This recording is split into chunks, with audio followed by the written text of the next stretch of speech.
Student हम DAV का sample paper देख रहे हैं क्लास 5th का कि टर्म 1 में किस तरह का पेपर आता है, तो थोड़ा इससे आपको आइडिया मिल जाएगा। ये जनरल इंस्ट्रक्शंस हैं ऊपर की 5 प्रिंटेड शीट हैं इस क्वेश्चन पेपर में। ये क्वेश्चन पेपर में 15 क्वेश्चंस हैं। ये सब चीजें आपको पहले दे दी जाती हैं और रीडिंग टाइम दिया जाता है आपको 15 मिनट्स का, ताकि आप पेपर को एक बार रीड कर लें। 2.5 घंटे का आपका पेपर होता है, 60 मिनट्स का ये मार्किंग होती है इसकी। आप देखते हैं इसके क्वेश्चंस किस टाइप के आते हैं। जैसे चूज द करेक्ट ऑप्शंस, इसमें आपके करेक्ट ऑप्शंस चूज करने हैं। जैसे 5 चैप्टर्स आपके आते हैं टर्म 1 में, तो उसमें से जैसे choose the correct option, the animal shown in figure, कोई भी फिगर आपको आ सकती है, उसको आइडेंटिफाई करना पड़ेगा आपको। इज एंडेंजर्ड, ये एंडेंजर्ड एनिमल है, आइडेंटिफाई इट, इस आइडेंटिफाई कीजिए। तो आपको साफ दिखाई दे रहा है ये पांडा है, तो आप पांडा को टिक कर देंगे। The spread of communicable disease can be prevented by, एक स्टूडेंट आपको इस चीज का बहुत ध्यान रखना है, यहां पर जो है वर्ड क्या हो, प्रिवेंटेड बाय और स्प्रेड बाय। स्प्रेड बाय का मतलब है किस तरह से बढ़ेगी कम्युनिकेबल डिजीज, और प्रिवेंटेड बाय जब लिखा हुआ है तो किस तरह से हमें उसकी रोकथाम करनी है। तो ये चीज आपको जरूर देखनी है। इसमें क्या होता है, कई बार स्टूडेंट्स को क्वेश्चन आता हुआ भी वो गलत कराते हैं, क्योंकि यहाँ का वर्ड जो है वो अच्छी तरह से नहीं देख पाते हैं। तो इसमें जो ऑप्शंस दे रखे हैं, coughing without covering the mouth, spitting on roads, having stagnant water around the houses, तो ये सब क्या करते हैं, कम्युनिकेबल डिजीज को बढ़ाते हैं। और कीपिंग द सराउंडिंग क्लीन, और सराउंडिंग को हम क्लीन रखेंगे तो ये क्या करते हैं, कम्युनिकेबल डिजीज को प्रिवेंट करते हैं।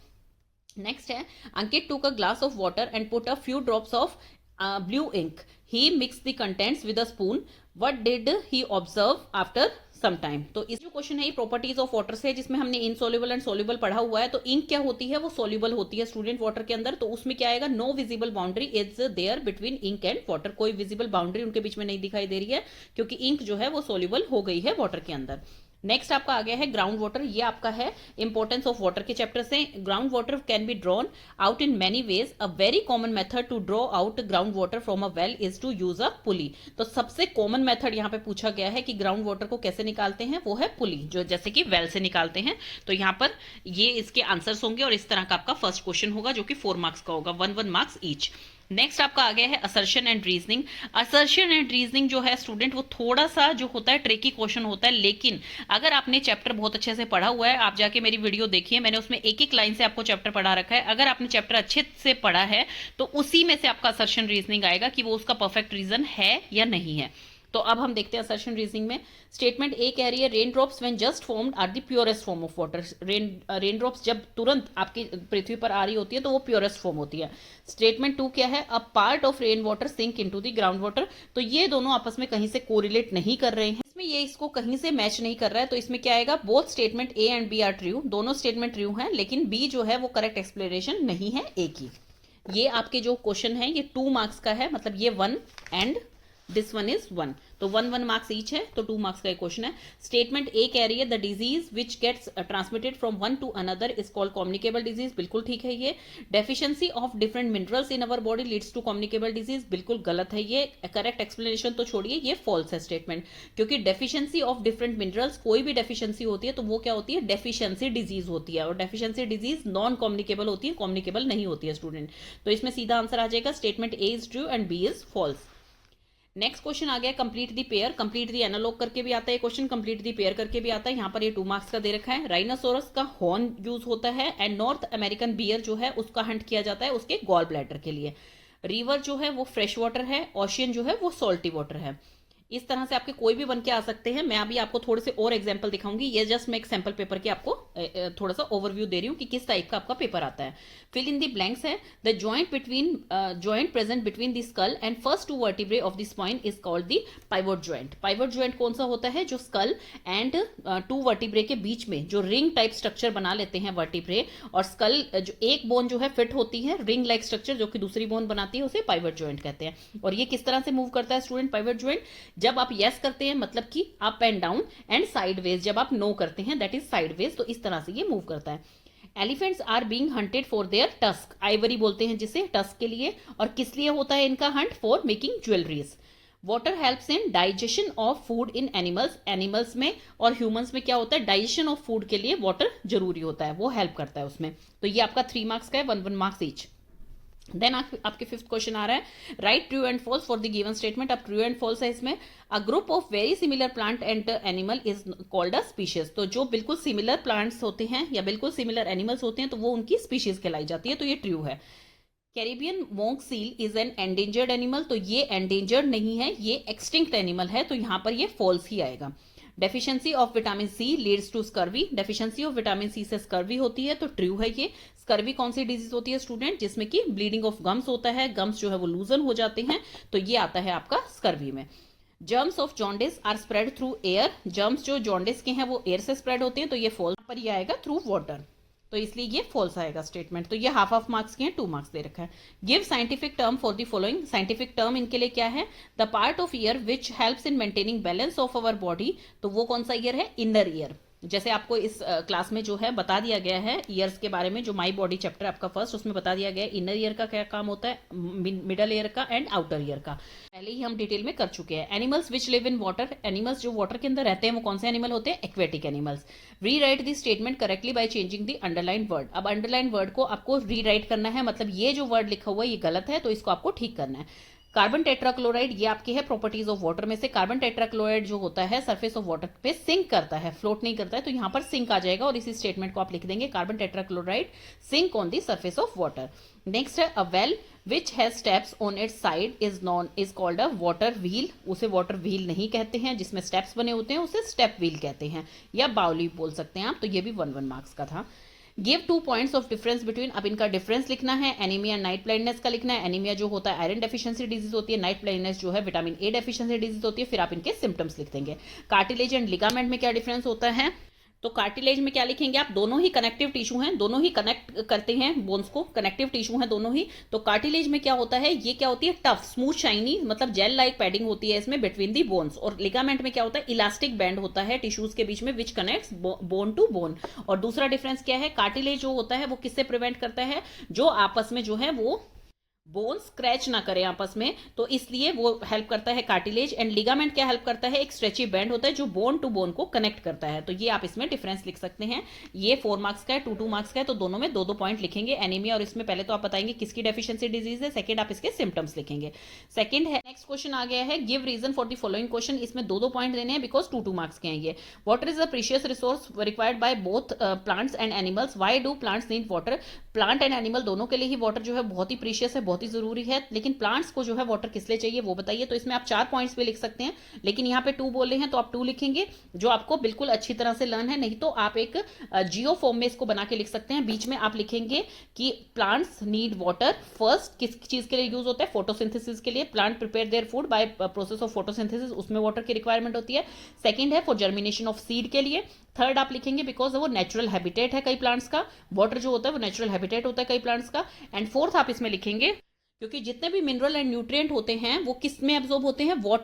वाटर में मिक्स होके जो है वो रूट उसके सोइल में एब्जॉर्ब होते हैं, और सोइल फिर वो रूट के थ्रू वो वाटर जो है वो लेती है और फिर अपने सारे पार्ट्स में भेजती है, उसी से उसकी डेवलपमेंट होती है, ग्रोथ होती है प्लांट की। तो ये 4 पॉइंट्स मैंने आपको बता दिए, इसमें से आप 2 इसमें से आप लिख सकते हैं। नेक्स्ट क्वेश्चन आपका आ गया है, Radhika was suffering from measles, Radhika जो है मीजल्स से सफर कर रही है। Her teacher advise her not to come to school, she has recovered completely, जब तक कि वो स्कूल ना आए, जब तक कि वो कंप्लीटली रिकवर ना कर जाए। तो ऐसा क्यों कहा उसके टीचर ने? तो फर्स्ट रीजन तो ये है कि मीजल्स जो है वो एक कम्युनिकेबल डिजीज है। सेकंड इसमें ये लिखेंगे कि वो एयर के थ्रू स्प्रेड आउट होती है, इसीलिए जो भी पेशेंट होता है जो एयर स्प्रेडिंग डिजीज होती है या फिर कम्युनिकेबल डिजीज है कोई भी, तो उस पेशेंट को जो है क्वारंटाइन हो जाना चाहिए जब तक वो कंप्लीटली रिकवर नहीं होता, अदरवाइज दूसरे भी उसकी इन्फेक्शन को कैच कर सकते हैं।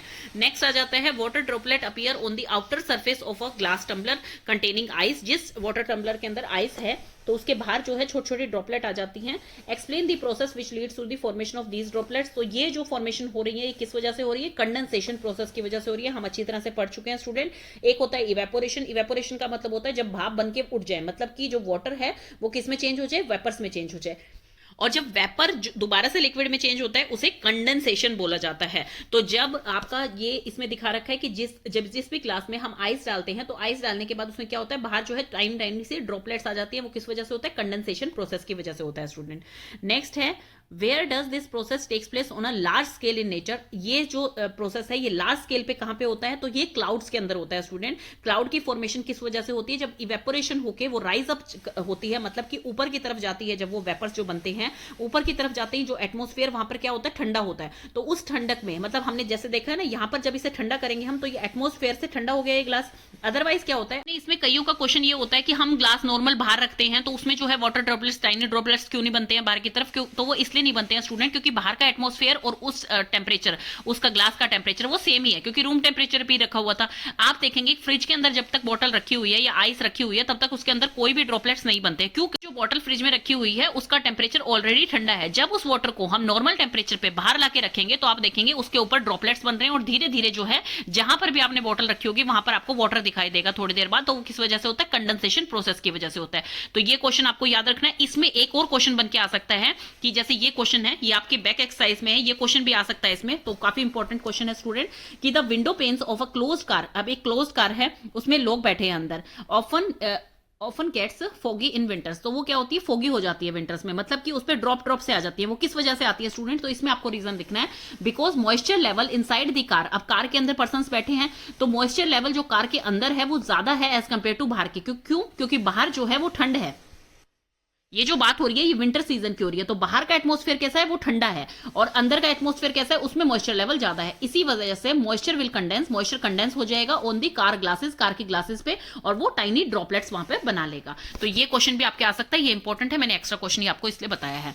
नेक्स्ट आपका आ जाता है ऑब्जर्व दी डायग्राम। अब ये डायग्राम है स्टूडेंट आईज का। आईज में देखिए आपको बिल्कुल कंफ्यूज नहीं होना है, सब बच्चों की यही गलती होती है कि क्या करते हैं वो इसको जो है प्रॉपर आईज का वो पार्ट समझ लेते हैं जिसमें कि इसको प्यूपिल बताते हैं, इसको जो है आइरिस बता रहे हैं। तो ऐसा नहीं करना है स्टूडेंट। अब अच्छी तरह से समझिए, जब हम आईज को इस तरह से साइड सेक्शन से देखते हैं, बिकॉज साइड सेक्शन से ही हमें कॉर्निया अच्छी तरह से समझ आ सकता है स्टूडेंट। अब ये मान लीजिए हमने आईज बनाई है तो इसमें आपको कॉर्निया नहीं समझ में आएगा, बिकॉज जो बीच वाला ये पार्ट होता है, जो ये डॉट वाला पार्ट होता है, इसे प्यूपिल बोलते हैं हम, और जो ये ब्लैक पार्ट होता है इसे आइरिस बोलते हैं। लेकिन अगर आपको इसमें कॉर्निया बताना है तो कॉर्निया क्या होता है? इसके ऊपर आपने देखा होगा एक वाटरी सी, एक्वस सी लेयर होती है हमारी आईज जो होती है, तो उसके ऊपर जो लेयर होती है, जो प्रोटेक्टिव लेयर हम बोल सकते हैं, वो कॉर्निया होती है। तो इसलिए यहाँ साइड सेक्शन से आपको समझ आ जाएगा जो ए पार्ट है ये कॉर्निया है स्टूडेंट, और जो यहाँ पर डॉट है ब्लैक डॉट उसे बोला जाएगा, जिसको ई मैंने यहाँ पे मेंशन कर रखा है, दैट इज प्यूपिल, और जो डी यहाँ पर मेंशन कर रखा है दैट इज योर आइरिस। ये जो आपको दिखाई दे रही है ये आइरिस है। ये क्या होता है? जो ये बी पार्ट होता है दैट इज लेंस, और ये क्या है आपका? ये है रेटिना। रेटिना क्या है? स्क्रीन का काम करती है, और लेंस उस पर इमेज बनाता है। और ये क्या है? ये ऑप्टिक नर्व्स हैं जो किससे कनेक्ट कर रही हैं? इसको ब्रेन से कनेक्ट कर रही हैं। तो इस टाइप का आपका डायग्राम भी आ सकता है। ये डायग्राम जो है 3 मार्क्स का है, इसमें 3 चीजें पूछी गई हैं स्टूडेंट, तो 3 मार्क्स का है ये। देन है answer the following questions. What is wild life trade? Wild life trade क्या होती है? How are human beings destroying the natural surroundings of wild life trade? ये आपका 4th चैप्टर का क्वेश्चन है, जो कि एनिमल्स अवर फ्रेंड है। ये आप अच्छी तरह से लिख सकते हैं कि एनिमल्स की इलीगल हंटिंग की जाती है, उनको मारा जाता है, तो उसे ही वाइल्ड लाइफ ट्रेड बोला जाता है। और वो किस तरह से डिस्ट्रॉय कर रहे हैं हम नेचुरल सराउंडिंग्स को, वो सब आप बता देंगे। देन उसके बाद नेक्स्ट क्वेश्चन है, ये क्वेश्चन आपका 3 मार्क्स का है, तो इसलिए आपको अच्छी तरह से इसके पॉइंट्स लिख के आने हैं ताकि ये स्कोरिंग हो ज्यादा। What are amphibious animals? Amphibious animals कौन से होते हैं? जो लिखेंगे those animal which can live both on land and in water. तो इसमें एग्जांपल आप देंगे फ्रॉग, सैलमेंडर, टोड, ये सब इसके एग्जांपल आ जाएंगे। आप इसको प्रॉपर डिटेल में लिख सकते हैं क्वेश्चन बना के। ये 2 मार्क्स का है, इसकी डेफिनेशन लिख देंगे, देन उसके बाद इसके एग्जाम्पल्स दे देंगे। देन क्वेश्चन आ गया है answer the following question based on the picture given below. अब ये पिक्चर, ये हमें पिक्चर दिखाई दे रही है जो कि ब्रीदिंग से रिलेटेड पिक्चर है, जो कि आपके माई बॉडी चैप्टर की है। A muscular wall present between the chest cavity and abdomen is called diaphragm. तो ये वाली जो है चेस्ट कैविटी के बीच में जो मस्कुलर वॉल है इसे डायफ्राम बोलते हैं। Define inhalation. इनहेलेशन किसे कहते हैं? जब इनहेलेशन को बोला जाएगा taking up air into the lungs, जो जिसमें कि लंग्स जो हैं वो एक्सपेंड होते हैं जब हम इन करते हैं, मतलब कि ऑक्सीजन इन हो रही है। और ऑक्सीजन क्या होती है फिर उसके बाद हमारी बॉडी के डिफरेंट फंक्शन के लिए यूज की जाती है। जैसे कि इसमें प्रोसेस जो है वो पहले ही मैंने पूरा बता रखा है आपको। ऑक्सीजन ली जाती है लंग्स के द्वारा, देन उसके बाद ब्लड में वो पहुंचाई जाती है थ्रू सर्कुलेटरी सिस्टम, जो कि हमारा हार्ट है, और फिर सारी बॉडी पार्ट में वो पहुंच जाती है ऑक्सीजन। फिर उसके बाद ऑक्सीजन का काम क्या होता है? ऑक्सीजन जो है ग्लूकोज के साथ मिलकर, मतलब कि जो आपका फूड है उस फूड के साथ मिलकर वो आपको एनर्जी देती है और कार्बन डाइऑक्साइड रिलीज करती है। कार्बन डाइऑक्साइड उसी तरह से एक्सेल कर दी जाती है बाहर, जैसे कि ऑक्सीजन हम इन करते हैं। तो ये आपका प्रोसेस होता है इनहेलेशन का। What happens to the oxygen rich air once it reaches different cells of the body? जब हमारे सेल्स तक ऑक्सीजन पहुंच जाती है तो उसके बाद क्या होता है? ऑक्सीजन जो है आपके फूड के साथ, ऑक्सीजन जो है आपके फूड के साथ मिलकर क्या करती है? कार्बन डाइऑक्साइड रिलीज करती है एंड आपको एनर्जी देती है तुरंत। तो तो ये है आपका जो कि पर सेल में होता है जब ऑक्सीजन रिच एयर जो है सेल तक पहुंचती है।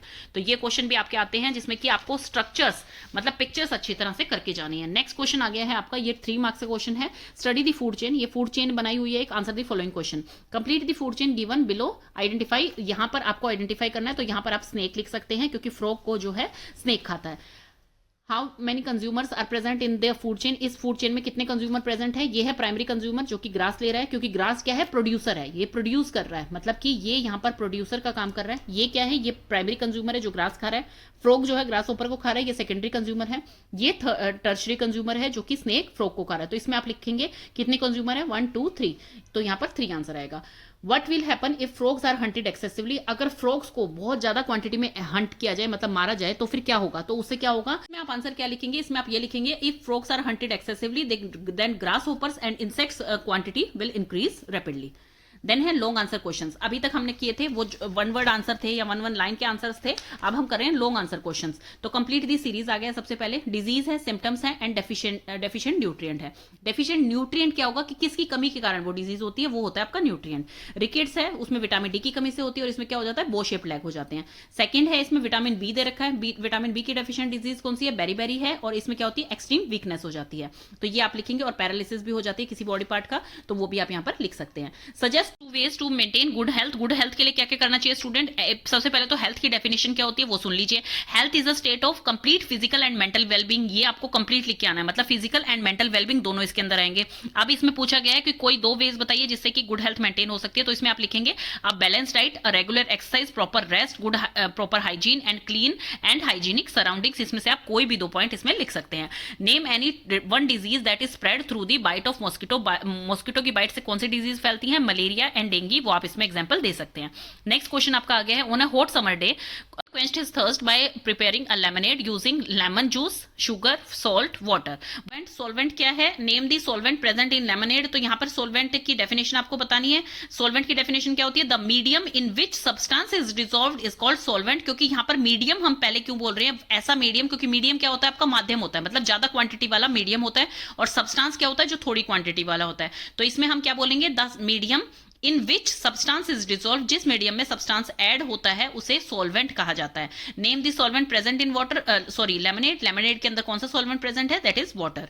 डिफाइन अ सॉल्यूशन, सॉल्यूशन क्या होता है, व्हेन अ सब्सटेंस जो कि सॉल्यूट है dissolves completely in any medium, मतलब कि सॉल्वेंट में जब कंप्लीटली कोई भी सॉल्यूट मिल जाता है तो इसको हम लिखेंगे कैसे, when a substance dissolves completely in any medium we get a solution, that is called a solution. Then है give names of 2 solute present in lemonade, lemonade में कौन से सोल्यूट प्रेजेंट होते हैं, that is salt and sugar. Next आ गया है, what are insoluble substances, insoluble substances कौन से होते हैं, the material which don't get dissolved in water is called as insoluble substances, मतलब कि वो कंप्लीटली मिक्स नहीं होते हैं तो उन्हें इनसॉल्युबल सब्सटेंस कहा जाता है। गिव वन एग्जांपल, इसमें आप सैंड का एग्जांपल दे सकते हैं, इसमें आप मस्टर्ड ऑयल का एग्जांपल दे सकते हैं, तो इन चीजों का आप एग्जांपल इसमें दे सकते हैं। नेक्स्ट आ गया है, रीड द केस स्टडी, ऐसे केस स्टडी भी आपके आएगी स्टूडेंट, या तो पाई चार्ट बन के आएगा, उसका भी मैं भी एग्जांपल दूंगी आपको, या फिर ऐसी केस स्टडी आ सकती है। केस स्टडी 1 है, इसमें the rib cage is a basket like a skeletal structure that forms the chest and is made up of ribs and their corresponding attachment to the breastbone and the vertebral column. The rib cage provides a bony protection to vital organs of our body. How many pairs of ribs are present in the human body? Human body में कितनी ribs के pairs present होते हैं, 12 हैं वो। How many which ribs are floating ribs, floating ribs कौन सी होती हैं, जो लास्ट 2 रिब्स होती हैं जो कि बैकबोन से तो अटैच्ड हैं लेकिन वो आगे चेस्ट बोन से अटैच नहीं है, तो उसे बोला जाता है floating ribs. Why are they called so, ये मैंने आपको बता दिया, 2 पेयर होते हैं लास्ट के, उन्हें फ्लोटिंग रिब्स बोला जाता है। और किस लिए बोला जाता है, क्योंकि वो बैकबोन से तो अटैच है लेकिन वो आगे चेस्ट बोन से अटैच नहीं है, ब्रेस्ट बोन से अटैच नहीं है। Name any 1 vital organs protected by the ribs, कौन सा वाइटल ऑर्गन है जो कि प्रोटेक्टेड होता है रिब्स से, तो इसमें आप लंग्स भी लिख सकते हैं एंड हार्ट भी लिख सकते हैं। नेक्स्ट केस स्टडी आ गई है, all living organisms need food for growth and to stay healthy, food gives energy to work and play, we should eat a variety of food items so that our diet contains all the nutrients, a balanced diet will protect us against a number of disease। तो इसमें यही बता रखा है कि कैसे हम healthy रह सकते हैं, किस तरह से हमें न्यूट्रिएंट लेने चाहिए सारे। तो अब कुछ इसमें पूछा गया है, define the term nutrient, nutrient क्या होते हैं, न्यूट्रिएंट वो सब्सटेंस होते हैं जो कि फूड के अंदर प्रेजेंट होते हैं, जो कि हमारी प्रॉपर ग्रोथ एंड डेवलपमेंट के लिए जरूरी होते हैं। तो इसमें आप लिखेंगे nutrients are substances present in food that are required for proper growth and development of our body. Name 2 nutrients which provide energy to our body. Energy कौन से न्यूट्रिएंट देते हैं हमारी बॉडी में? तो वो है fat and carbohydrate. Which are the body building nutrient. Body building nutrient कौन से होते हैं? जो कि प्रोटीन होते हैं। Do they help our body. वो हमारी बॉडी में कैसे हेल्प करते हैं? तो proteins help to grow and repair worn out tissues in our body. तो ये आपका हो गया है कंप्लीट। एक मैंने सैंपल पेपर आपका ये करवा दिया सॉल्व। अब आपको मैं इंपॉर्टेंट क्वेश्चंस बताऊंगी सारे चैप्टर्स के, और एक और सैंपल पेपर मैं आपको करवाती हूं इसके बाद। पहले मैं आपको सारे चैप्टर्स में से इंपॉर्टेंट क्वेश्चन बता दूं। और स्टूडेंट आपके इस तरह से भी जो है एग्जाम्पल आ सकते हैं, जैसे कि आइडेंटिफाई द इमेज में था, यहाँ पर ब्रीदिंग का दिखाया गया था, यहाँ पर आइज का है। तो यहाँ पर ये जो डायग्राम है दैट इज क्वागा। क्वागा का डिफरेंस क्या होता है? ये जेब्रा आपको लग रहा होगा स्टूडेंट, लेकिन क्वागा में और जेब्रा में डिफरेंस क्या होता है? यहाँ पर क्वागा के अंदर जो है लाइनिंग यहीं तक होती है, उसके बाद नहीं होती है, क्योंकि मैं इसका कलर आपको बता के कुछ फायदा नहीं होगा, क्योंकि ब्लैक एंड व्हाइट पिक्चर्स ही आती है। तो ये क्वागा है, और क्या है ये? एंडेंजर्ड है, एक्सटिंक्ट है, ये एक्सटिंक्ट एनिमल है। तो जितने भी आपकी बुक्स में, सबसे पहले तो जितने भी आपकी बुक्स में एग्जाम्पल्स दे रखे हो, आप उनकी पिक्चर जो है नेट से देख के जाएंगे। ऐसा जरूरी नहीं है कि आपकी बुक में जो पिक्चर नहीं है वो पेपर में नहीं आ सकती। अगर नेम है आपकी बुक के अंदर तो वो पिक्चर आपकी पेपर में आ सकती है। इस तरह से गिव रीजंस के क्वेश्चन बनते हैं, जो कि मैंने आपको हर चैप्टर के साथ बता रखे हैं। जैसे कि oil floats while nail sink in water. Oil जो है वो फ्लोट करता है वाटर पे, लेकिन नेल सिंक कर जाती है। वो किस वजह से करती है वो आपको बताना है कि कौन सा लेस डेंसर होता है तो वो क्या करता है? फ्लोट करेगा, और जो ज्यादा डेंसर होगा वो सिंक कर जाएगा। ऐसे ही water should not be stagnant in our homes. तो ये क्यों नहीं होना चाहिए? क्योंकि एक ब्रीडिंग प्लेस होता है मस्कीटोज को, मस्कीटो कॉजिंग जो डिजीज है वो बहुत ज्यादा स्प्रेड हो जाएंगी।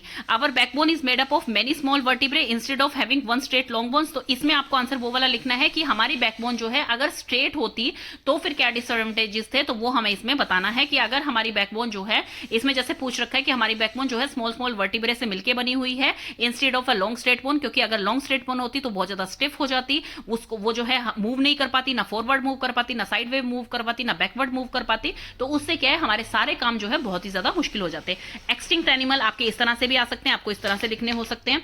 ट्रू एंड फॉल्स जो है यहाँ पर ये देख लीजिए, ये भी इस तरह से भी आपके आ सकते हैं ट्रू एंड फॉल्स।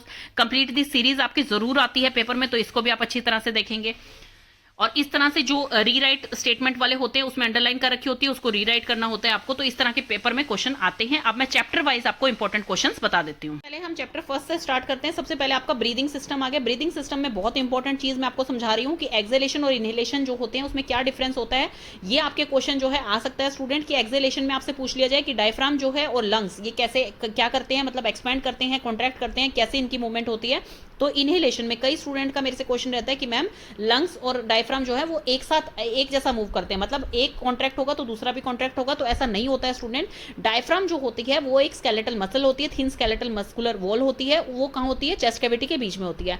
तो अब आप खुद देखिए एक चीज कि जब हम एयर को इन लेते हैं, मतलब कि ऑक्सीजन ले रहे हैं, तो उसमें क्या हो रहे हैं? हमारे लंग एक्सपैंड हो रहे हैं। एक्सपैंड किस लिए हो रहे हैं? क्योंकि हवा भर रहे हैं अपने अंदर, तो एक्सपैंड हो रहे हैं। जैसे कि बलून होता है, बलून के अंदर जब हम एयर ब्लो करते हैं तो वो एक्सपैंड करते हैं ना, जब एयर निकल जाती है तो वो दोबारा से ऐसे ही हो जाते हैं, कॉन्ट्रैक्ट हो जाते हैं। तो ये क्या है, जब एक्सपैंड होंगे तो डायफ्राम एक्सपैंड नहीं होगा, क्योंकि लंग्स को क्या है? स्पेस चाहिए। ऐसा तो नहीं है ना, इसमें ऐसा कोई जादू तो नहीं होता है ना, स्पेस तो वही उतना ही होता है इंसान के पास। तो क्या होता है, जब लंग्स एक्सपैंड करते हैं तो डायफ्राम आपका कॉन्ट्रैक्ट हो जाता है और नीचे की तरफ जाता है। और जब आपको एयर को आउट करते हैं, मतलब कि कार्बन डाइऑक्साइड आउट करते हैं, तो उस टाइम क्या होता है? आपका डायफ्राम एक्सपैंड होता है और लंग्स जो होते हैं वो कॉन्ट्रैक्ट हो जाते हैं, ताकि डायफ्राम को उसमें स्पेस मिल जाता है। डायफ्राम एक्सपैंड हो जाता है और लंग्स आपके कॉन्ट्रैक्ट हो जाते हैं। तो ये चीज आप करके भी देख सकते हैं, इनहेलेशन और एक्सहेलेशन।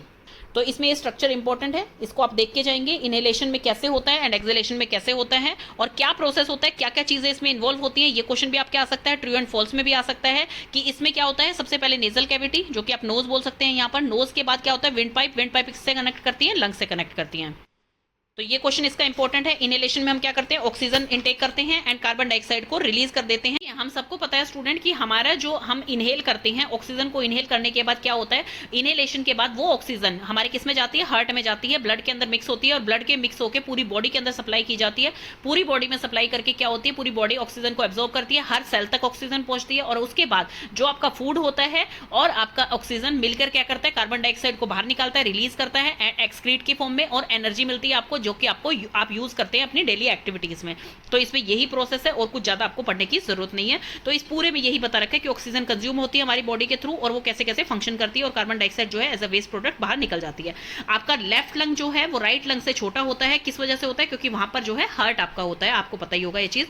देन स्केलेटल सिस्टम आपका आ गया। स्केलेटल सिस्टम में ये है कि 206 बोन्स होती हैं एक एडल्ट ह्यूमन बीइंग में, और जब बच्चा पैदा होता है तो उसके अंदर 300 से भी ज्यादा बोन्स होती है। और ऐसा नहीं है कि बोन्स कम हो जाती है बड़े होते होते, बल्कि जो जिस टाइम पे छोटे टाइम पे जब वो बोन्स छोटी छोटी होती है तो वो फ्यूज होकर एक सिंगल बोन बन जाती है, तो इसलिए जो है वो बोन्स की क्वांटिटी आपको कम दिख रही है यहाँ पर। बोन्स जो होती है वो लिविंग एंटिटी होती है, किस वजह से होती है? बोन्स किस चीज से बनी हुई होती है, ये भी आपका बहुत इंपॉर्टेंट है, क्योंकि ये क्वेश्चन मैंने कई बार के क्वेश्चन पेपर में देख लिया है कि या तो करेक्ट रीराइट दी स्टेटमेंट आता है जिसमें कि कैल्शियम और फोस्फोरस की जगह या आयरन और कुछ भी दे दिया जाता है, आयोडीन दे दिया जाता है, तो उसमें आपको कैल्शियम एंड फोस्फोरस लिखते हैं। तो बोन्स किसकी बनी हुई होती है? Calcium and phosphorus and some other minerals. Bones जो होती है वो लिविंग एंटिटी होती हैं क्योंकि उसके अंदर ब्लड वेसल्स प्रेजेंट होती है। हमें जब भी चोट लगती है तो बोन्स में हमें हर्ट होता है, ये इसका सबूत है कि बोन्स जो है वो अलाइव हैं। देन उसके बाद बोन मैरो क्या होता है? जो होलो स्पेस होता है, होलो स्पेस जो होता है filled with cells and soft material, जिसे कि बोन मैरो बोला जाता है। और बोन मैरो ही क्या होता है? जहां पर ब्लड सेल्स की मैन्युफैक्चरिंग होती है, इसीलिए उसे factory of making blood cells बोला जाता है। देन उसके बाद आ गया है स्केलेटल सिस्टम कितने पार्ट्स में डिवाइडेड है। सबसे पहले स्कल आ गया है, ये इसका स्ट्रक्चर है, तो 8 फ्लैट बोन यहाँ पे फ्यूज होती है, ये स्कल का है। देन उसके बाद आ गई है बैकबोन। बैकबोन आपकी ये है जो आपको पीछे दिखाई दे रही है, कई सारे वर्टिब्रे से मिलकर बनी होती है, ये 33 वर्टिब्रे से मिलकर बनी होती है। देन रिबकेज आ गई है, जो ये जाल टाइप में आपको दिखाई दे रहा है, पिंजरे टाइप में, ये रिबकेज होता है। रिबकेज के अंदर कौन से वाइटल ऑर्गन्स होते हैं? आपके लंग्स होते हैं, हार्ट होता है। लिम्स आ गए हैं, फिर आपके लिम्स में आपके ये भी लिम्स हैं एंड ये भी लिम्स हैं, four limb and hand limb. Vertebrae जो होते हैं ये मिलकर क्या बनाते हैं? वर्टिब्रल कॉलम बनाते हैं। ये देखिए, ये सारे वर्टिब्रे जब मिल जाते हैं तो ये वर्टिब्रल कॉलम बनाते हैं और ये हमारे स्पाइनल कोड को प्रोटेक्ट करते हैं। और ये जो स्मॉल स्मॉल बोन्स होती हैं ये क्या देती है? फ्लेक्सिबिलिटी देती है हमारे स्पाइनल कोड को। ह्यूमंस और जिराफ जो है सेम नंबर ऑफ बोन्स होती है उनकी नेक में, दैट इज 7, लेकिन जिराफ जो है उसका नेक वर्टिब्रे जो है बहुत ज्यादा लॉन्ग है एज कम्पेयर टू ह्यूमन के। रिब के जो होते हैं 12 पेयर्स होते हैं उसके अंदर, और फ्लोटिंग रिब्स होती हैं 2 यहाँ पर दिख रही है आपको। लिम्स में क्या आ गया है? फिर फोर लिम्ब आ गया है और यहाँ पर हैंड लिम्ब आ गया है। कौन कौन सी बोन से ज्वाइंट होता है? ये फोर लिम्ब जो होती है वो किससे कनेक्ट होती है? हमारी ये शोल्डर ग्रिडल से कनेक्टेड होती है। और यहाँ पर क्या होता है? जो अपर आर्म है आपकी, यहाँ सिंगल बोन है, और जो लोअर आर्म है इसमें क्या है? 2 बोन्स हैं। इसी तरह से आपके लेग्स में होता है, हैंड लिम्ब में होता है, जो ये है ये हिप ग्रिडल से कनेक्टेड है। और ये जो है ये सिंगल बोन है जो कि लॉन्गेस्ट बोन बोली जाती है हमारी थाई बोन, जिसे कि फेमर बोलते हैं। और ये जो है आपकी ये 2 बोन से कनेक्टेड है। देन उसके बाद यहाँ पर रिस्ट में जो है काफी सारी बोन्स होती हैं और यहाँ पर भी काफी सारी बोन्स होती है।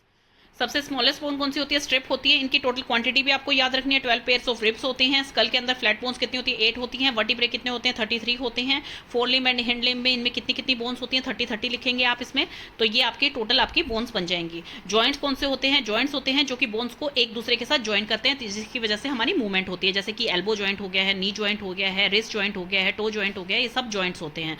लिगामेंट और कार्टिलेज में क्या डिफरेंस होता है? लिगामेंट्स जो होते हैं वो आपके इलास्टिक बैंड होते हैं जो कि कनेक्ट करते हैं बोन को बोन से, और कार्टिलेज क्या होते हैं? ये सॉफ्ट जेल लाइक पैडिंग होती है बोन्स के बीच में, जो कि क्या करती है? उनको स्क्रैच नहीं होने देती, आपस में टकराने नहीं देती है। हमारे जो we have 230 movable and semi movable joints in our body. हमारी बॉडी के अंदर 230 मूवेबल और सेमी मूवेबल जॉइंट्स होते हैं। देन ये कौन कौन से जॉइंट किस किस तरह के दिखते हैं? हिंज जॉइंट जो होते हैं डोर की तरह काम करते हैं, इसके एग्जांपल आपको याद रखने हैं। बॉल एंड सॉकेट जॉइंट, जैसे बॉल जो है वो फिट हो जाती है एक सॉकेट में जाके, उस तरह से काम करता है। इसके भी एग्जांपल आपको याद रखें। पिवोट जॉइंट कैसे होता है? एक रिंग लाइक स्ट्रक्चर बना लेती है एक बोन, और दूसरी बोन उसके अंदर फिटेड है और हाँ में और ना में साइडवेज और अप एंड डाउन मूव करती है। ये आर्थराइटिस क्या है? ये डिजीज है जिसमें कि जॉइंट पेन होता है, स्वेलिंग हो जाती है और स्टिफनेस हो जाती है। ग्लाइंडिंग जॉइंट कौन से होते हैं? ग्लाइंडिंग जॉइंट जो कि वर्टिब्रे के बीच में होते हैं, वो वाले जॉइंट को ग्लाइंडिंग जॉइंट बोले जाते हैं, जिसकी वजह से फ्लेक्सिबिलिटी मिलती है हमारी बैकबोन को। तो इसमें आपको एग्जांपल्स याद रखने हैं। देन सेंस ऑर्गन आ गए हैं। आईज में सबसे पहले मैंने ये डायग्राम अच्छी तरह से आपको सैंपल पेपर में बता दिया है कि क्या क्या पार्ट होते हैं, किस तरह से काम करते हैं। इसमें एक क्वेश्चन आ सकता है कि किससे जो है लाइट एंटर करती है हमारी आईज के अंदर, तो वो होता है प्यूपिल, जिससे कि लाइट एंटर करती है। और लाइट कनेक्टेड कैसे है हमारे ब्रेन से? तो वो है ऑप्टिक नर्व से। ये चीज आपको याद रखनी है। रेटिना स्क्रीन का काम करता है यहाँ पर। देन यहाँ पे चैमेलियन का एक एग्जाम्पल दिया हुआ है, ये आपको जरूर पढ़ के जाना है कि जो गिरगिट होता है वो अपनी आईज को 2 आईज को इंडिपेंडेंटली मूव कर सकता है, मतलब कि एक टाइम पे वो 2 दिशाओं में देख सकता है। देन उसके बाद नोज आ गया है। नोज में आपको ऑर्डर, फ्रेग्रेंस, ये सब के लिए नोज जो होती हैं वो हेल्पफुल होती है, जिससे कि हमें अलग अलग स्मेल का पता लगता है। ईयर जो है 3 पार्ट्स बता रखे हैं ईयर के। आउटर ईयर जो होता है जो कि हमारा एक्सटर्नल ईयर होता है, जो कि बाहर से दिखता है, कैसी शेप है उसकी, साइज है, जो कि सबकी अलग अलग होती है। मिडल जो कि हमारी वेव्स को, मतलब जो वेव्स मिलती है बाहर से, उसे इनर ईयर तक पहुंचाता है। फिर आता है मिडल ईयर। मिडल ईयर में क्या होता है? ईयर ड्रम होता है। ईयर ड्रम होता है और 3 स्मॉल बोन्स होती है, वो क्या करती है? वाइब्रेशन को कन्वे करती है। जो ईयर ड्रम होती है इनर ईयर तक वाइब्रेशंस को भेजती है। तो आपको इन इंपॉर्टेंट चीज आपको क्या रखनी है? एक्सटर्नल ईयर में आपको वेव्स याद रखनी है, मिडल ईयर में vibration from ear drum, and inner ear में आपको मेंटेन दी बैलेंस। ये 3 चीजें आपको याद रखनी है। देन आगे है टंग। टंग में आप ये सारे याद रखेंगे कि कौन कौन से पार्ट जो होते हैं कौन से टेस्ट वर्ड बताते हैं। और डू यू नो आपको हर चैप्टर में हर किसी का करके जाना है। जो है वो लार्जेस्ट सेंस ऑर्गन है हमारी बॉडी की, sense organ in different animals. अब यहाँ पर आप जरूर याद रखेंगे कि इंसेक्ट्स में जो बटरफ्लाई होती है, कॉकरोच होता है एंड हाउस फ्लाई होती है, उसमें फिलर्स होते हैं उनकी बॉडी पर, और फिलर्स से वो क्या करते हैं, स्मेल एंड टेस्ट लेते हैं with the help of fillers. और हाउस फ्लाई की टेस्ट कहाँ से आते हैं, लेग से आते हैं। और जो हाउस क्रिकेट होता है वो कहाँ से सुनता है, अपने लेग से सुनता है। तो ये होते हैं फिलर्स। आपको ये डायग्राम भी आ सकता है पेपर में। वाटर एनिमल्स, अब जैसे फिश है उसको वेव्स कहाँ से मिलती हैं, फील कहाँ से करती है वो कि उसके पास प्रे है, एनिमी आ रहा है आसपास में, तो वो लेटरल लाइन जो बनी होती है इससे वो पता करती हैं। क्या होते हैं, सेंस ऑर्गन्स होते हैं जिससे वो क्या करते हैं, अपना पूरा ग्रुप बना लेते हैं। बर्ड्स हमेशा ग्रुप में रहते हैं कि उनके पास कोई एनिमी है, कोई फूड की अवेलेबिलिटी है, या फिर उन्हें जो है रेस्ट करना है आफ्टर वर्क, तो उसके लिए वो स्पेशल साउंड्स का यूज करते हैं। रेप्टाइल्स में स्नेक जैसे एग्जांपल दे रखा, तो उसकी लॉन्ग टंग जो होती है वो फील एंड स्मेल के में हेल्प करती है उन्हें। और स्नेक का जो सेंस ऑर्गन होता है, मतलब वेव्स उन्हें कहाँ से पता लगती है कि भाई कोई वाइब्रेशन हो रही है अर्थ पे, वो उन्हें अपनी स्किन से पता लगती है। देन है मैमल्स। मैमल्स में क्या इंपॉर्टेंट है कि डॉग के पास स्पेशली क्या होती है, एक well developed sense of smell होती है, और बैट के पास जो होती है वो हियरिंग की पावर बहुत ज्यादा होती है। जैसे कि अल्ट्रासोनिक साउंड्स को भी वो सुन सकते हैं। अल्ट्रासोनिक साउंड वो होती है इतनी धीमी आवाज जो कि ह्यूमंस को सुनाई भी नहीं देती है, बैट्स उसको सुन के रात में भी अपना हंट कर सकते हैं। तो ये चीजें इंपॉर्टेंट थी। और इसके बाद क्या इंपॉर्टेंट होता है स्टूडेंट, एक तो आपको कीवर्ड्स जरूर पढ़ के जाने हैं। एक्सरसाइज है ये आपको पढ़ के ही जानी है, लेकिन एक्सरसाइज आपके लिए बहुत ईजी हो जाएगी। आपको 100% सारे क्वेश्चन आएंगे अगर आपने लाइन टू लाइन ये चैप्टर पढ़ा है और इसके कीवर्ड्स पढ़े हैं। नेक्स्ट चैप्टर आ जाते हैं।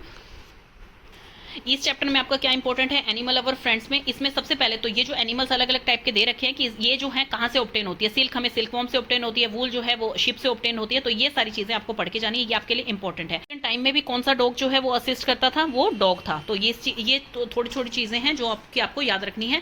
एनिमल वेस्ट जैसे काउडंग होता है वो कन्वर्ट किया जाता है कंपोस्ट में, और उससे सोइल की फर्टिलिटी बढ़ती है। देन उसके बाद वाइल्ड एनिमल्स के कुछ नेम आपको पता होने चाहिए। ये अगर पिक्चर्स आती है तो these are wild animals. Extinct animal में जितने भी नेम दिए हुए हैं, मतलब कि उनकी एनिमल्स की कोई भी स्पीशीज अब नहीं बची है, उसे एक्सटिंक्ट कहा जाता है कि बिल्कुल लुप्त हो गए हैं वो। तो इन सब की पिक्चर आपको जो है नेट से देख के जानी है, क्योंकि कोई भी पिक्चर आपके पेपर में आ सकती है। देन एंडेंजर्ड एनिमल की सारी पिक्चर्स यहाँ पर दी हुई हैं, जितने भी एग्जांपल्स आपकी बुक में हैं, तो इनकी पिक्चर्स अलग से देखने की जरूरत नहीं है। आप यही पिक्चर्स देख सकते हैं और बता सकते हैं कि एंडेंजर्ड एनिमल वो होते हैं जिनको कि डर है एक्सटिंक्ट होने का, मतलब उनकी स्पीशीज घटती जा रही हैं लेकिन अभी तक कंप्लीटली खत्म नहीं हुई है, लेकिन उन्हें डर है कि वो जल्दी ही एक्सटिंक्ट हो जाएंगे। उसके बाद डू यू नो में ये भी इंपॉर्टेंट है, किनाई मसाई मारा। ये क्या है, one of the world's most famous wild life sanctuary है, जो कि 7 वंडर ऑफ नेचुरल वर्ल्ड में भी काउंट की गई है, जिसको कि अब जो है ह्यूमन एक्टिविटी के द्वारा थ्रेटेंड माना जा रहा है। वाइल्ड लाइफ ट्रेड क्या होता है, जब इलीगल हंटिंग की जाती है और मारा जाता है एनिमल्स को, तो उसे वाइल्ड लाइफ ट्रेड बोला जाता है। इसमें भी आपको याद रखना है कि जैसे एलिफेंट है तो उसका टस्क के लिए उसको मारा जाता है। टस्क को और क्या बोलते हैं, आइवरी बोलते हैं, जो कि उसका कॉमन नेम है, जिससे कि ज्वेलरी एंड डेकोरेशन पीसेस बनाए जाते हैं। आपको सबका नेम याद रखना है और कौन सा पार्ट उनका यूज होता है जब उनको हंट किया जाता है, तो वो चीज आपको जरूर याद रखनी है। ये सारी चीजें आप जरूर पढ़ेंगे। देन उसके बाद प्रोटेक्शन एक्ट बनाई गई थी वाइल्ड लाइफ सेंचुरी की, जो कि वाइल्ड लाइफ प्रोटेक्शन एक्ट थी 1972 में, जिसमें कि controlling poaching and illegal trading को बंद करने के लिए बोला गया था। देन फूड चेन क्या होती है, हु इट्स हुम, वो हमें फूड चेन से पता लगता है। फूड चेन जो होती है वो सिंगल होती है कि भाई कौन किसे खाएगा, किस तरह से उसका प्रोड्यूसर है, देन कंज्यूमर है, और किस तरह से जो है वो चल रही है, उसे होता है फूड चेन। हु इट्स हुम कि भाई कैसे स्टेप वाइज चल रही है। और फूड वेब क्या होता है, वेब का मतलब जाला होता है, मतलब इंटरकनेक्टेड फूड चेन, कि अगर ये यहाँ पर चल रही है तो फ्रॉग जो है इसको कोई और भी हंट कर सकता है, कैटरपिलर है इसको कोई और भी हंट कर सकता है, और फूड चेन काफी सारी मिक्स होकर चल रही है, जिसे कि फूड वेब कहा जाता है। तो ये एग्जांपल है फूड वेब का और ये एग्जांपल है फूड चेन का। तो इसमें आपसे किसी भी तरह से क्वेश्चन आ सकता है स्टूडेंट कि भाई यहाँ पर जो है एक्स बना दिया, आपको बताना है यहाँ पर रैबिट है, रैट है या वाइल्ड कैट है, जो वो आप अपने हिसाब से लिख सकते हैं। आपको जरूरी नहीं है बुक का ही स्पेशली लिख के आना है, लेकिन वो बिल्कुल करेक्ट होना चाहिए कि उसको लॉइन खाए या फिर वो जो है इसका हंट करती है। तो ये चीजें आपको प्रॉपर बिल्कुल ठीक होनी चाहिए, करेक्ट। तो आप इसमें कुछ भी लिख सकते हैं, चाहे नेट से आप इसकी कई सारी पिक्चर्स जो है एग्जाम्पल के तौर पर देख सकते हैं। देन केयर फॉर एनिमल्स में इन स्टेप्स को आपको पढ़ के जाना है। पेटा जो है वो बहुत इंपॉर्टेंट है आपके लिए, उसकी फुल फॉर्म क्या है, किसकी क्या क्या मेन फोकस है उसके, और क्या उसका जो है स्लोगन था, वो सारा आपको पढ़ के जाना है। कीवर्ड्स आपको पढ़ने ही है। नेक्स्ट चैप्टर आपका आ गया है, ये चैप्टर भी आपका काफ़ी स्कोरिंग है और काफ़ी अच्छे मार्क्स का आता है। न्यूट्रिएंट्स क्या होते हैं जो कि हमारी प्रॉपर ग्रोथ के लिए और डेवलपमेंट के लिए जरूरी होते हैं, उन न्यूट्रिएंट्स बोला जाता है, जैसे carbohydrate, protein, fats and vitamin and minerals. ये जो है आपका पिरामिड है, इस पिरामिड को आपको अच्छी तरह से याद करके जाना है कि सबसे कम क्या खाया जाता है, फैट, सॉल्ट एंड शुगर, और मॉडरेटली मतलब कि सीमित क्वांटिटी में क्या खाया जाता है, milk and dairy products, beans products and meat खाया जाता है। देन ईट मोर में फ्रूट्स एंड वेजिटेबल्स आ जाते हैं, और ईट दी मोस्ट सबसे ज्यादा क्या खाया जाता है, ब्रेड्स एंड सीरियल्स खाए जाते हैं। तो इसमें ये बता रखा है बैलेंस डाइट में क्या क्या चीज़ें होनी चाहिए। कार्बोहाइड्रेट जो कि हमें एनर्जी देता है, फैट जो है वो भी हमें एनर्जी भी देता है और वार्मथ भी देता है। प्रोटीन क्या करता है, हमारे को ग्रो एंड रिपेयर में, वर्न आउट टिश्यूज में हेल्प करता है। और विटामिन और मिनरल्स किस में करते हैं, हमारी प्रॉपर फंक्शनिंग में करते हैं। हेल्थ की डेफिनेशन क्या है, फिजिकल एंड मेंटल वेलबिंग दोनों ही आपको लिखने हैं। डिजीज क्या होती है, कोई भी defect abnormality found in body, वो डिजीज होती है। दो तरह की होती है, non communicable and communicable. Non communicable कौन सी होती है, जो एक से दूसरे में नहीं फैल सकती, उसे नॉन कम्युनिकेबल कहा जाता है। डेफिशिएंसी डिजीज कौन सी होती है, कई बार ये जन्मजात ही कई बीमारियां ऐसी हो जाती हैं जो कि पर्सन को डेफिशिएंसी के कारण होती है, किसी भी न्यूट्रिएंट की डेफिशिएंसी के कारण उन्हें डेफिशिएंसी डिजीज कहा जाता है। प्रोटीन कार्बोहाइड्रेट डेफिशिएंसी डिजीज, जैसे कि ये पिक्चर आपकी आ सकती है स्टूडेंट, तो इसमें आप बताना पड़ेगा कि ये जो है इसकी प्रॉपर ग्रोथ नहीं हो रही है बच्चे की, इम्प्रॉपर ग्रोथ है इस बच्चे की, इसकी loose skin and sunken eyes है, मतलब गड़ी हुई आंखें हैं बिल्कुल, और लाइट हेयर्स हैं इसके। पर्सन जो है बिल्कुल भी एक्टिव नहीं लग रहा है, खुश नहीं लग रहा है, बहुत ही टायर्ड लग रहा है। तो ये किस चीज़ के सिम्टम होते हैं, प्रोटीन एंड कार्बोहाइड्रेट डेफिशिएंसी के सिम्टम होते हैं। देन उसके बाद आती है मिनरल डेफिशिएंसी। मिनरल डेफिशिएंसी में आयरन, कैल्शियम और ये आपका आयोडीन, इनके आ जाएंगी। सिम्टम्स आपको याद करने हैं। विटामिन में ये सारे आ जाएंगे, विटामिन ये आपको याद करने हैं। हेमोग्लोबिन क्या होता है, ऐसा पिगमेंट जो कि ब्लड को रेड कलर देता है, जो कि ट्रांसपोर्ट करता है ऑक्सीजन को और ब्लड को रेड कलर प्रोवाइड करता है। देन उसके बाद सबसे फर्स्ट जो विटामिन जो है डिस्कवर हुआ था वो कौन सा था, विटामिन B1 डिस्कवर हुआ था, जिसे थायमिन भी बोलते हैं। ये सबसे फर्स्ट विटामिन था जो कि डिस्कवर किया गया था। और कहाँ से किया गया था, outer layer of rice kernel contain a substance, जिसे कि थायमिन बोला गया था। और इसकी डेफिशिएंसी से बेरी बेरी डिजीज होती है। प्रिवेंशन आपको जरूर याद रखनी है, कम्युनिकेबल की भी और नॉन कम्युनिकेबल की भी। अब इसमें यह भी पूछा जा सकता है कि कौन सा ऐसा फूड है जो कि बहुत ज्यादा कॉस्टली भी नहीं है, जो कि हर कोई अफोर्ड कर सकता है और बच्चों को खाना चाहिए ताकि उसको डेफिशिएंसी, माल न्यूट्रिशन डिजीज ना हो। तो उसमें आप लिखेंगे कि amount of milk, milk products and juices, rice and porridge etcetera. Then malnutrition की डेफिनेशन क्या होती है, it is a condition caused by improper or inadequate nutrition result in one or more deficiency disease, उसे माल nutrition कहा जाता है। Then communicable disease, जो एक से दूसरे में फैलती है, उसे कम्युनिकेबल डिजीज कहा जाता है। एक होती है जो लिविंग एजेंट से फैलती है, नॉन लिविंग एजेंट से फैलती हैं, जैसे कि ये बैक्टीरिया, वायरस, फंजाई, इन सब से फैल सकती हैं। इंसेक्ट से कौन सी होती हैं, जैसे कि आपके मस्कीटो से होने वाली मलेरिया एंड डेंगू और फ्लीज से होने वाली प्लेग, ये आती हैं बाय इंसेक्ट्स में। Then air, water and soil, air से ट्रांसपोर्ट कौन सी डिजीज होती हैं, जैसे चिकन पॉक्स एंड मीजल्स हो गया। वाटर से कौन सी होती हैं, जैसे आप इसमें एग्जांपल दे रखे हैं, कोलेरा, टाइफाइड एंड जॉन्डिस, ये वाटर से स्प्रेड होती है। देन उसके बाद कम्युनिकेबल डिजीज के प्रिवेंशन स्टेप्स क्या हैं, आपको क्वेश्चन बहुत अच्छी तरह से पढ़ना है। कई बार जो है प्रिवेंटिव स्टेप पूछे जाते हैं, कई बार पूछा जाता है किस तरह से स्प्रेड हो रही है, तो उसमें कंफ्यूज नहीं होना है। कभी आप गलत टिक कराएं, आपको आता हुआ भी गलत हो जाता है स्टूडेंट कई बार। आपको इसके बाद कीवर्ड्स इसके पढ़ने हैं। देन आपका चैप्टर आ गया importance of water. Importance of water में आपको सबसे पहले ये पता होना चाहिए कि कितना परसेंट वाटर होता है हमारे ह्यूमन बॉडी में, 70% होता है। देन उसके बाद importance of water for animals और प्लांट्स, इन दोनों की पढ़नी है। एनिमल्स में किस तरह से हेल्प करता है ये हमारे फूड को डाइजेस्ट करने में, और फिर एक्सक्रीट हो जाता है in the form of urine, तो ये होता है ये। और एक्वेटिक एनिमल्स कौन से होते हैं, जो वाटर के अंदर रहते हैं, उन्हें एक्वेटिक एनिमल बोला जाता है, जैसे कि फिश हो गए, प्रॉन हो गए, ये इसके कुछ एग्जाम्पल है। देन उसके बाद आते हैं एम्फीबियस एनिमल, जो कि लैंड और वाटर दोनों पे रहते हैं, उन्हें एम्फीबियस बोला जाता है, जिसमें एग्जाम्पल आएगा frog, Newt, salamander and toad, ये एम्फीबियस होते हैं। टर्टल एंड क्रोकोडाइल जो होते हैं वो रेप्टाइल्स होते हैं, नॉट एम्फीबियस। तो यहाँ पर ये गलत दे रखा है स्टूडेंट, ये आप बिल्कुल मत लिख के आइएगा, अदरवाइज आपके मार्क्स कट जाएंगे इसमें। देन उसके बाद importance of water for plants, plants के लिए क्या क्या इंपॉर्टेंस होती है, एक तो फोटोसिंथेसिस में काम आते हैं, जर्मिनेशन ऑफ सीड में काम आते हैं, और उसके बाद कई, जैसे कि ये दिखा रखा है, ये प्लांट्स का हैबिटेट है वाटर, नेचुरल हैबिटेट इनका क्या है, वाटर है। तो थर्ड ये हो गया आपका पॉइंट आएगा कि जितने भी न्यूट्रिएंट्स होते हैं वो जो सोइल के अंदर वाटर प्रेजेंट होता है उसके अंदर वो डिसॉल्व हो जाते हैं और वो रूट के द्वारा एब्जॉर्ब कर लिए जाते हैं और सारी ट्रांसपोर्ट कर दिए जाते हैं सारे प्लांट पार्ट में, जिससे कि उनकी ग्रोथ होती है। तो ये 4 पॉइंट इसमें आ जाएंगे। और वाटर एक्वेटिक प्लांट्स कौन से होते हैं, जो कि जिनका हैबिटेट जो होता है वो वाटर होता है, उन प्लांट्स को एक्वेटिक प्लांट कहा जाता है। तो इसमें एग्जांपल आप देख लेंगे, water lily, duckweed, lotus, water lettuce, hydrilla, तो ये सब इसके एग्जांपल हैं। कमल ककड़ी जो है वो वेजिटेबल की तरह भी खाई जाती है और वो क्या होती है असलियत में, लोटस की स्टेम होती है, तो ये भी आपका इंपॉर्टेंट है। देन अवेलेबिलिटी ऑफ वाटर जो है, अगर जो है इतना परसेंट वाटर, 3/4 अर्थ जो है हमारी वाटर से कवर है, तो उसमें कितना परसेंट वाटर जो है फ्रेश वाटर है, वो है 3%, जो कि कहाँ प्रेजेंट है, जो कि 97%। ये क्वेश्चन भी बहुत इंपॉर्टेंट है, ये फिल इन दी ब्लैंक्स में आता है आपके